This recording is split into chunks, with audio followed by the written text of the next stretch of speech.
Supporting students with functional diversities in digital environments. Good morning, I'm Tiberio Feliz. I'm teacher at the Faculty of Education in UNED, the distance university at Madrid. And I'm also associate professor in the Department of Didactics, School Organization and Special Didactics. I was director of UNIDIS, the Center for Attention to Support People with Disabilities at our university for 7 years. And my teaching and researching is also about distance education and specifically about methodologies, inclusion, and curricular adjustments. So, firstly, to explain how we support students with functional diversities, I'm explaining some concepts, some ideas, and after we are focusing which is the situation of people with disabilities at our university. I'm providing also some examples, several examples of how we do it, and I'm explaining also how is the procedure we use. So firstly, we are commenting some words, some concepts we are using. For instance, functional diversity. That means the variation, the differences among people in their functions, in their activities, in their abilities, in their capacities. So one of the main group we focus when we talk about functional diversities are people with disabilities. That means people with physical or mental conditions that limit them in their movement or in their activities, for instance, in the learning. Especially when we are learning in digital environments. Not all our activities in digital environments. We have also a lot of activities in face-to-face situations. And we do it to assure the inclusion. That means we have to assure people could access equally as everybody to each activity, to every kind of activities, for instance, for the learning. Sometimes we need to do adjustments. An adjustment is a modification, is an accommodation we do in resources, in the environments, in tasks, sometimes in processes, for instance, in assessment. Most of them are done by the teaching team. In our topics, usually there isn't only one teacher, but a group of teachers. That means a teaching team that are responsible to prepare resources, to prepare the guide, to attend, to support people, and so on. One of the main tasks we have is the assessment. We have two kinds of assessment, the continuous assessment and also the final assessment. This final assessment is usually an exam with usually a written exam. And to facilitate the learning, the teaching team prepare the teaching material, usually a book. But we also use or we prepare other kind of resources. And finally, these resources have to be accessible. It's very important to assure the accessibility, because if there is no accessibility, there is no inclusion. It's not possible. It's a condition to have inclusion. So, when we talk about students with functional diversities, we aren't only talking about people with disabilities. This is the main group, but we are also talking about people with diseases, or perhaps they have an accident and they have some kind of disability for a time only, but also people with mental health, with problems in mental health, or perhaps also people sometimes with a lack of soft skills. That means people don't know how to use, how to really learn with the means we provide them. Also, some data about people with disabilities at our university, because we have more than 8,000 enrollments with disabilities. That means 40% of people, of students with disabilities in Spanish universities are enrolled at UNED. And also that means 5.5% of our enrollments that usually request for accommodations, but not all the requests are granted. Only 1,103 requests are granted, but that means we need a lot of resources and a very strong team, a technical team, to attend to support these requests. Some ideas also about our university, because we were really very nice in our history with a lot of creations. We have a lot of actions to support people with disabilities. We have created several kinds of centers, as you know, but we were the first university, as you know, to create, to offer the free of enrollments free of charge for students with disabilities in 1995. We were also one of the first universities to offer reservation quota for the master's degrees and also for the contracts of teachers. We had a very interesting institutional statement on 2022, and it was a nice document to offer orientations on how to include our students. And the last action related to people with disabilities is the creation of the unit responsible for accessibility last year. And this unit, this service, is supporting and attending, solving all the problems of accessibility. But in all this list of actions, the main one perhaps is the creation of the Center for University Students with Disabilities, UNIDIS, and I was director for 7 years of this center. UNIDIS has several interesting functions. The main one is the mediation with students and to attend to support them. So, and we are explaining after how we do it. But we also work with awareness, rising awareness among our community, with training actions for students, for teachers. We have also actions to improve accessibility. We have also an interesting volunteer service to support our students. And we also try to improve employability,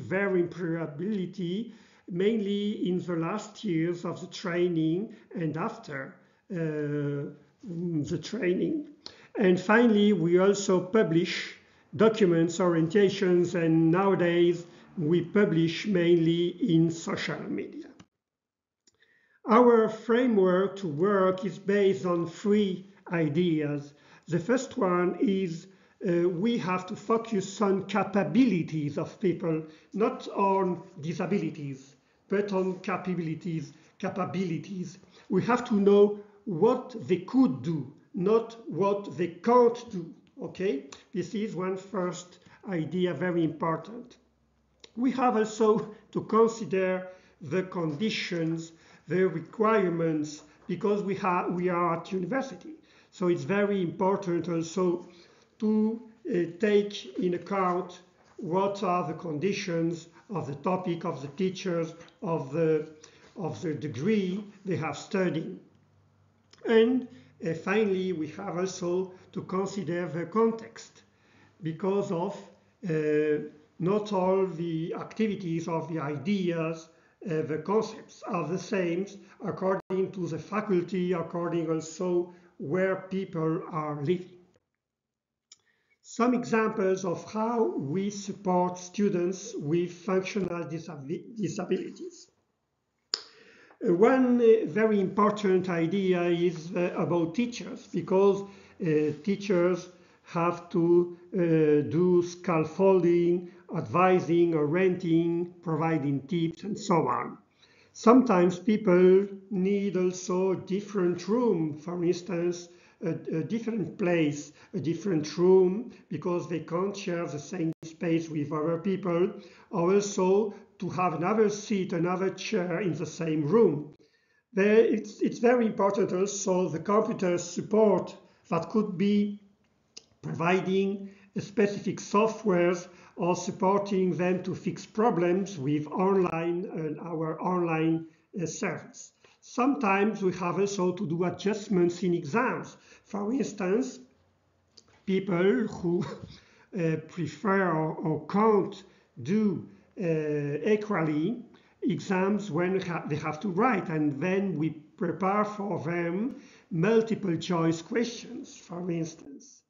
We also provide technical helps, for instance, glasses, magnifying glasses, or for instance, line typer or any kind of software. Sometimes some people need also book adaptations, for instance, with spirals, because they have motor difficulties.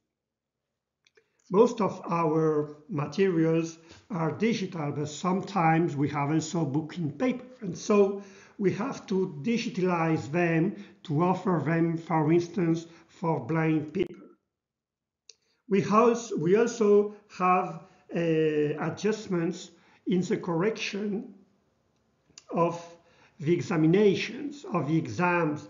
For instance, for people who have dyslexia, because teachers have to know that sometimes these people can't read adequately the text or don't write correctly. We also provide adapted furniture, mainly chairs and tables. Sometimes some people need to enlarge text, and it requires to provide, when it's in paper, to provide with a larger letter, a larger font. Sometimes people also need lengthening time because of their cognitive details, or because of their problems, their motor problems to write or to move their hands, for instance. And that means we have to provide a longer length for the exams. But when we can't provide more time, we also could reduce the number of questions, for instance, or we could also to ask for less writing. They could have answers with not so longer. We also provide personal support.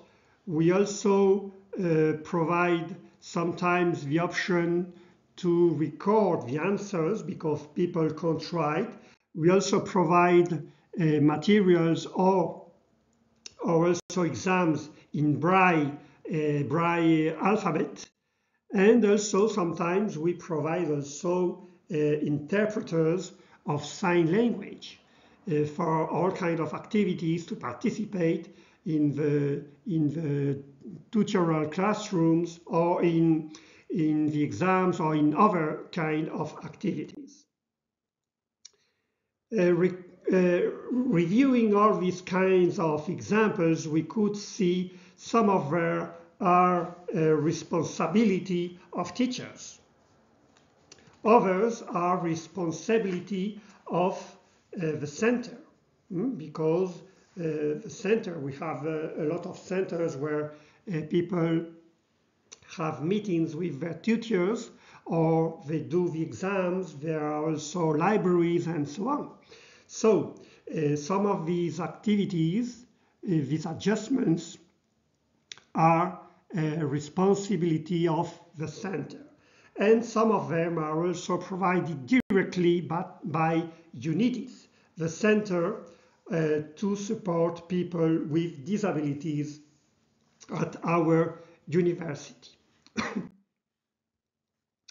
This is, now I am explaining how is the procedure to attend these people. People, when they do enrollment, have to ask for adjustments. So UNIDIS, our center, is asking for documentation, for evidences, and also will provide a diagnosis.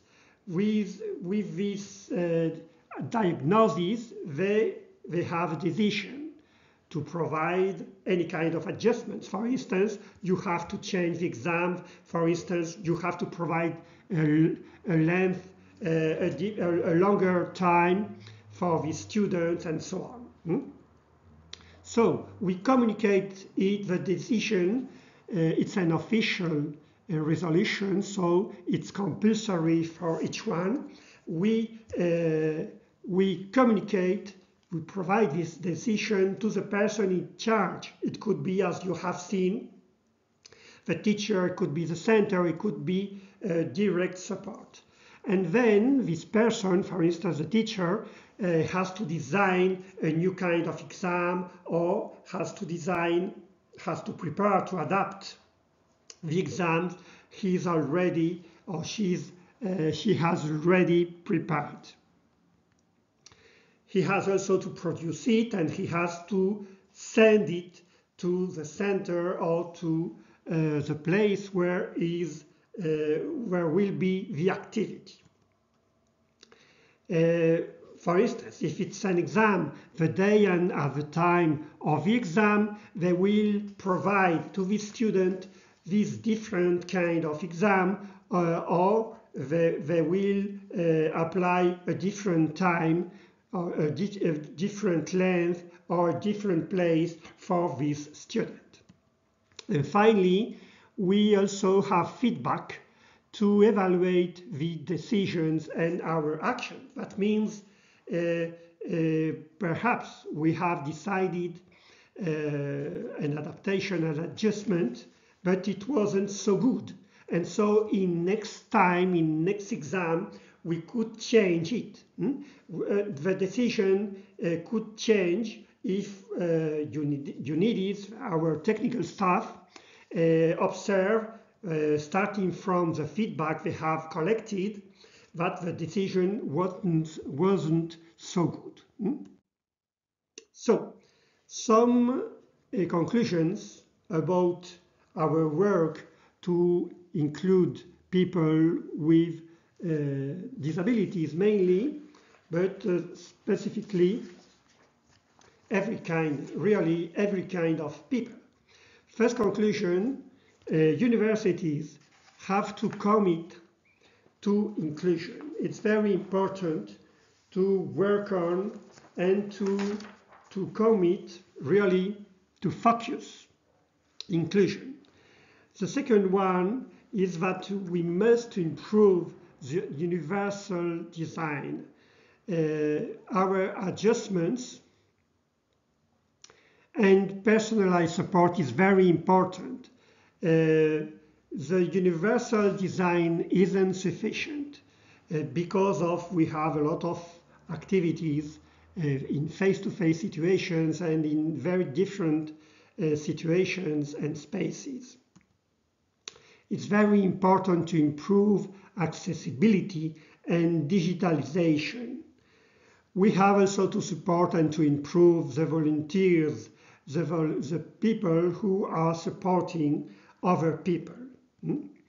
It's also very important to improve and to assure employability of this kind of people. So we support all these actions with training, with awareness raising. It's very important to raise awareness to assure that people understand and want to help, want to include every kind of people. And the best idea, the best action to assure inclusion is to improve universal design, because when we prepare, when we publish, when we design accessible resources, we are providing a lot of opportunities, much more opportunities. And so we have to think about starting from the first time, starting from the beginning, to assure every book, every resource, every website, every activity is accessible.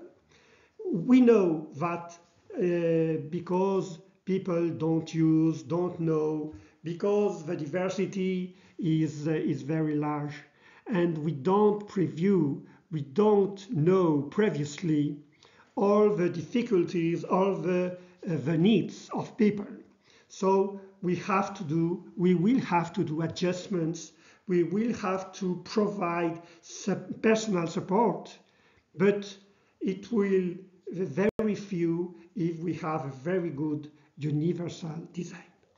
And I provide you also my contact data if you want to write me. Okay, so thank you for your attention.